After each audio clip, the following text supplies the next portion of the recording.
Assalamualaikum warahmatullahi wabarakatuh. Selamat pagi anak-anak yang luar biasa. Bagaimana kabar kalian hari ini? Semoga dalam keadaan sehat walafiat. Amin ya robbal alamin.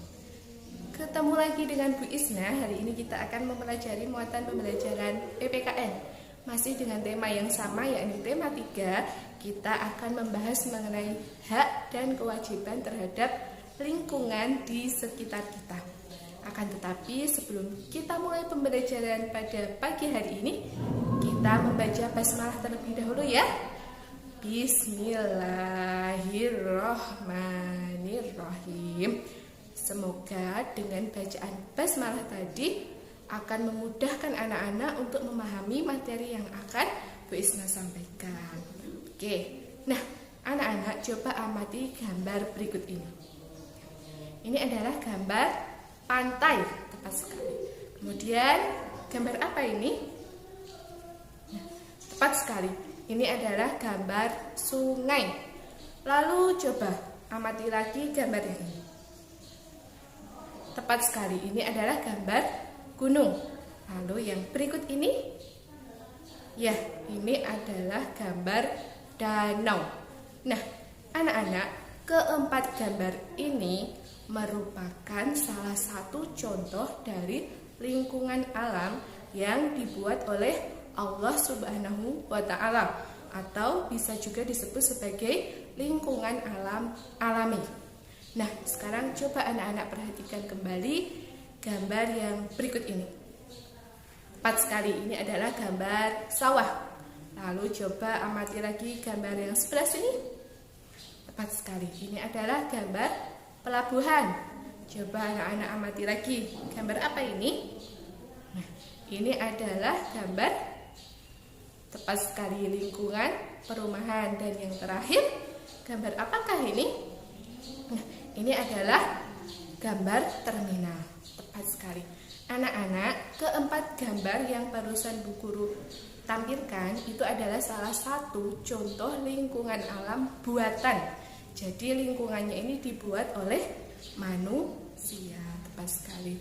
Nah, anak-anak, apa saja sih yang akan kita pelajari terhadap lingkungan tadi yang sudah kita bahas? Yang pertama adalah mengenai hak. Hak apa saja yang berhak kita peroleh dari lingkungan di sekitar kita? Kemudian yang kedua, kewajiban apa yang harus kita lakukan untuk memelihara dan melestarikan lingkungan di sekitar kita? Dan yang terakhir adalah dampak apa yang akan terjadi apabila lingkungan kita rusak. Nah, jadi itu nanti juga akan berpengaruh terhadap kehidupan makhluk hidup di sekitarnya. Sudah penasaran? Yuk simak video berikut ini.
Anak-anak, bagaimana perasaan kalian setelah mengamati video tersebut? Pasti sedih ya, karena banyak dari saudara kita yang kehilangan tempat tinggal akibat bencana tersebut. Nah, apa saja penyebab terjadinya banjir dan tanah longsor dalam video tadi? Yang pertama adalah membuang sampah sembarangan. Karena membuang sampah sembarangan itu dapat menyumbat saluran air, sehingga ketika hujan datang, air yang seharusnya mengalir malah meluap ke pemukiman. Penyebab yang kedua adalah penebangan pohon secara liar. Karena pada dasarnya pohon itu berfungsi untuk menyerap air dan menguatkan tanah. Jadi kalau sudah tidak ada lagi pohon, maka di situ daerah tersebut dipastikan akan mudah terkena banjir ataupun tanah longsor bagi daerah berdataran tinggi.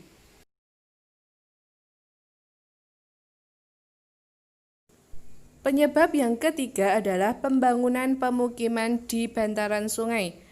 Jadi pemukiman yang dibangun di bantaran atau di pinggir sungai itu menyebabkan penyempitan sungai dan berkurangnya daerah resapan air, sehingga lebih mudah untuk mengakibatkan terjadinya banjir. Lalu apa dampak yang ditimbulkan bencana banjir dan tanah longsor bagi lingkungan? Yang pertama, pasti lingkungan akan menjadi kotor. Yang kedua, sampah akan berserakan di mana-mana. Dan yang terakhir, banyak lumpur. Lalu, dampak yang akan ditimbulkan oleh bencana banjir dan tanah longsor bagi makhluk hidup, yang pertama adalah ketersediaan air bersih berkurang. Yang kedua, timbul berbagai macam penyakit seperti diare. Dan yang terakhir, makhluk hidup akan kehilangan tempat tinggalnya. Anak-anak, karena dampak yang ditimbulkan akibat ulah tangan manusia yang merusak lingkungan itu sangat merugikan sekali, maka kita wajib untuk memelihara lingkungan. Yang pertama, dengan membuang sampah pada tempatnya. Yang kedua, melakukan reboisasi atau penanaman kembali hutan yang gundul.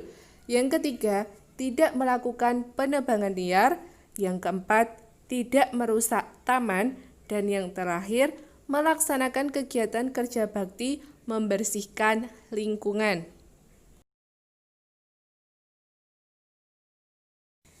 Anak-anak, hak yang akan kita peroleh apabila kita sudah melaksanakan kewajiban melestarikan lingkungan dengan baik adalah yang pertama, kita berhak tinggal di lingkungan yang bersih.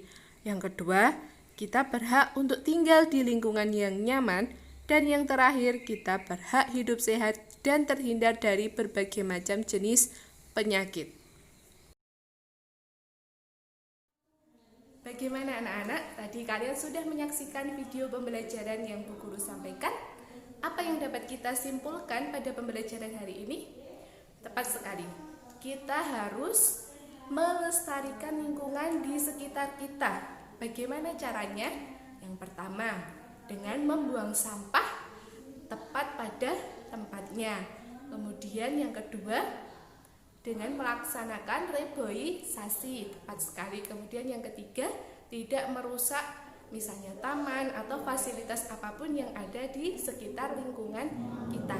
Kemudian, apa dampaknya apabila kita tidak memelihara lingkungan dengan baik? Maka akan terjadi banjir, bisa kemudian ada juga tanah longsor.